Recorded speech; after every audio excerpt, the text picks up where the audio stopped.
MotorWeek is made possible by Auto Value and Bumper to Bumper and TireRack.com. You can't expect to be truly successful in today's car market if you don't sell a sport utility vehicle. Among American car brands, the latest to add sport utes to its inventory is Cadillac. This is the new Escalade, an even more upscale version of GMC's Yukon Denali. But are acres of leather and a boatload of fancy features enough to make their first truck a true Cadillac? It's certainly a new kind of Cadillac, the first Caddy built on a truck platform in the company's 96-year history, and one of the biggest vehicles ever in the Cadillac line.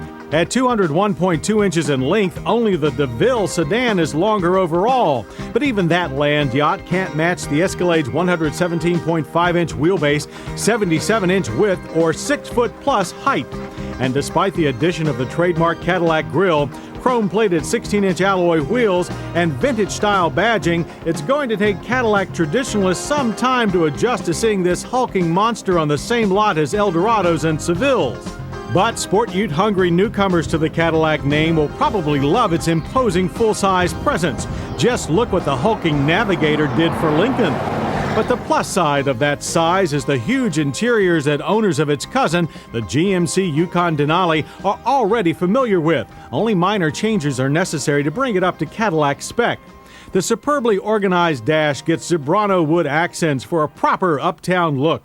But Cadillac wisely didn't change the clear, comprehensive gauge cluster, the straightforward heat and ventilation controls, or the excellent design and location of the standard Bose Acoustimass stereo system that boasts both cassette and compact disc players in the dash and a 6-disc CD changer in the center console.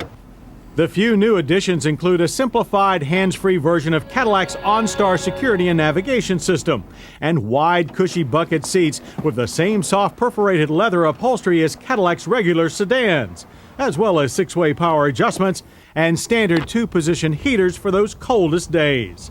Rear seat passengers are also pampered. The 60/40 split-folding bench wears the same up-level upholstery as the front and features heaters for both outboard positions, as well as independent stereo controls with dual headphone jacks and a roof-mounted switch for air conditioning.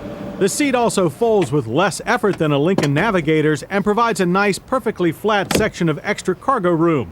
But unlike Navigator, there is no third row of seats. But you still can carry up to 118.2 cubic feet of the finer things in life. Even with the rear seat upright, a very healthy 66.9 cubic feet is available. All accessed through a light, easy-to-lift split tailgate. To motivate all this passenger and cargo room, a big engine is an absolute must, and the Escalade uses GM's tried-and-true 5.7-liter pushrod V8.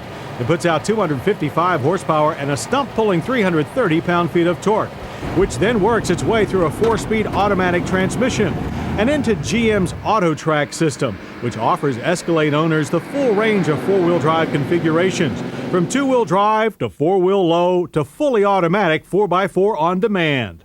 Of course, unlike its more utilitarian relatives, the standard GMC Yukon and Chevy Tahoe, the Escalade is first and foremost a pavement machine. On said pavement, it's a speed of 60 in 9.1 seconds. The quarter mile takes 16.9 seconds with a terminal speed of 81 miles per hour. That's over a second quicker to 60 than the last Lincoln Navigator we tested, and with surprisingly less harshness in both engine and transmission. But expect a long ride back down from 60. We average 148-foot stops with lots of nosedive from the anti-lock equipped front disc rear drum combination.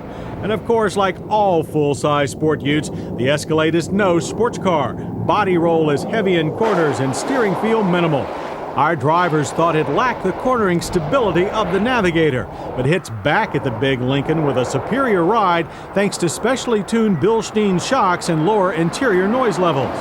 Now, it's certainly no DeVille, but by the standards of today's luxury sport ute market, the Escalade does offer enough luxury, comfort, and performance to earn its Cadillac badge, and as a result carries a proper Cadillac price. Expect to pay no less than $46,525 to put an Escalade in your suburban driveway. The Cadillac Escalade may not be a Cadillac as most of us know one, but make no mistake, it is a Cadillac. A new kind of Cadillac for a new customer and a new millennium. I hope you'll join us next week for more Motor Week.